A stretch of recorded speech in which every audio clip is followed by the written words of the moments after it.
Hello my friends, my name is Darren Gerdes and this is the Daily Brief. It's going to be an extended cut today because we have a lot to talk about. So we have 1,150 Russians off the battlefield, killed or wounded, and then we have only 8 tanks. Now, somebody flagged me and I can't find where this was, where the comment was, but they were talking about how Suchomimus had done some math and showed the replacement value for tanks at about 125, which divided by 30 is going to be about 4 a day.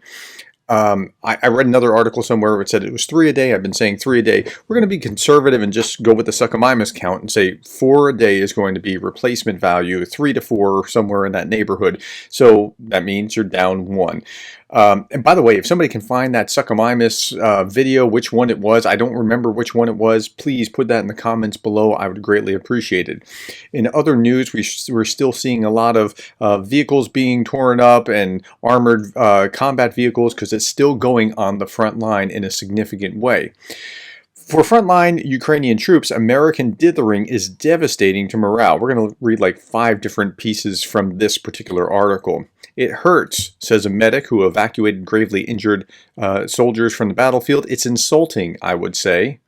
For Ukrainian troops and frontline workers, the past few months have grown increasingly bleak. There's a sense that the tide of war has swung decisively against them, and that their country, exhausted from 2 years of fighting, outmanned and outgunned, is on the precipice of terrible disaster. Well, yeah, they had to abandon Avdiivka not because they had bad strategy or they were outnumbered, but because they really just didn't have the ammunition to stay. And now they fall back and they fight until they run out of ammunition and then they fall back. It's terrible.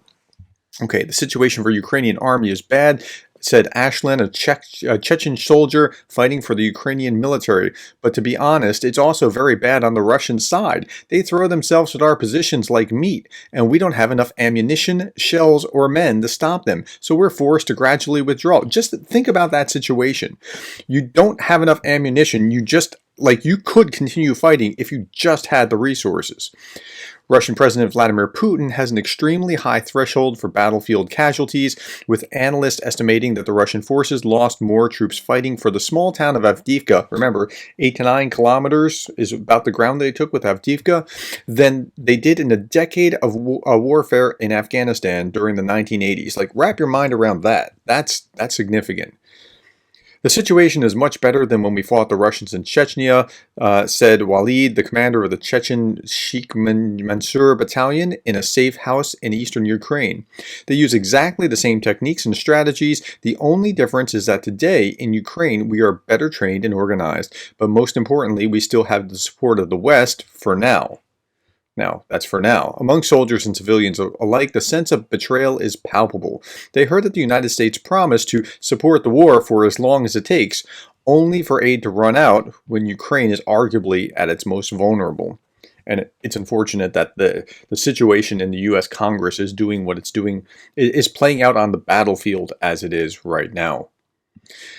Kremlin says a German leak shows involvement of the West in Ukraine. I'm going to talk about this because apparently the Germans were a conversation between German generals was intercepted, they apparently logged into a WebEx or something. It was like that's how they got into this.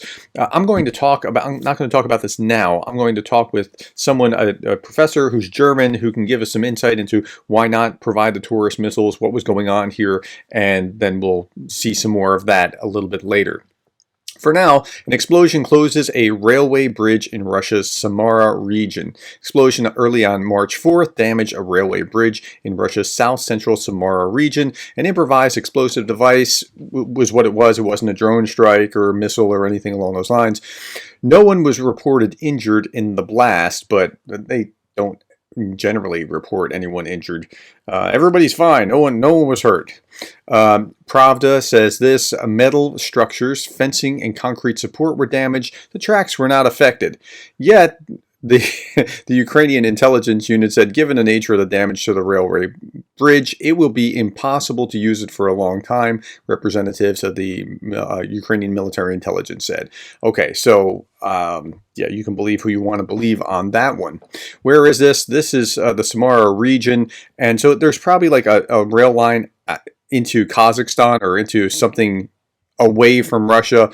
Yeah, so that's what I'm assuming here. I don't know the geography that well. Anton Gurashenko, about 20,000 soldiers from 13 countries will take part in a NATO training on the eastern regions of Finland, Norway, and Sweden. So let's just get a picture of where we're talking about. The eastern regions of these countries. Now, since the war began, Finland joined NATO. Sweden just passed the final bar to join NATO. So Russia's really boxed in like it has never been before. There is nothing friendly if they're trying to export through here. No friendly nation, and they're at war with Ukraine, and NATO is backing Ukraine. So this is going to be a powerful exercise that will hopefully get inside Putin's head to some degree. It's reported that for Finland, which has 1,340 kilometers of common border with Russia, this event is of great importance because it will be the first time to participate in maneuvers of such scale. Over 4,000 Finnish soldiers will take part in the training that will last until March 15th.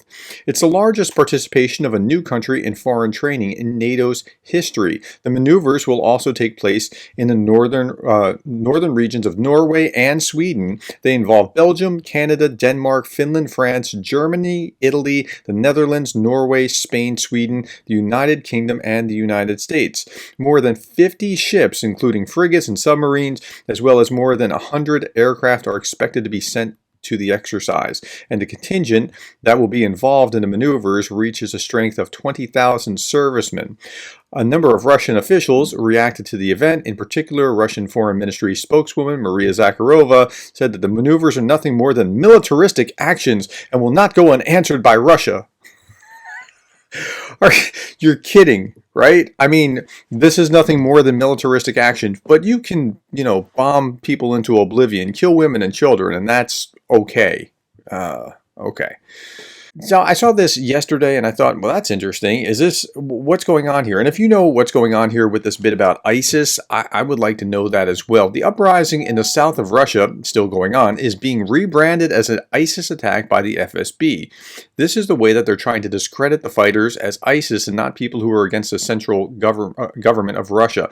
Now, I don't know whether that is the case or is not the case, but I did find articles about Russia says it killed 6 ISIS terrorist operatives in the North Caucasus regions. So there is something going on. Whether it's actually ISIS or whether it's actually people opposing the Russian government and being rebranded, that's an open question. Okay, finally, this is the last little bit. Also, Anton Gurashenko, the CEO of Russian Rostec Corporation, Sergei Chezimov, has said that the T-14 Armata analog tank proved to be too expensive. Now, this is supposed to be one of their best tanks, and it's not really working out so well for them. Now, this is just one example, but it had to be hauled off here.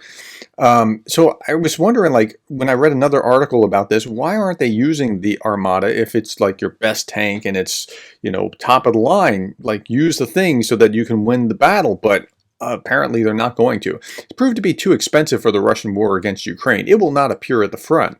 Armata actually is a bit expensive. In terms of its functionality, it is, of course, far superior to existing tanks, but it's too expensive, so the army is unlikely to use it now, he said.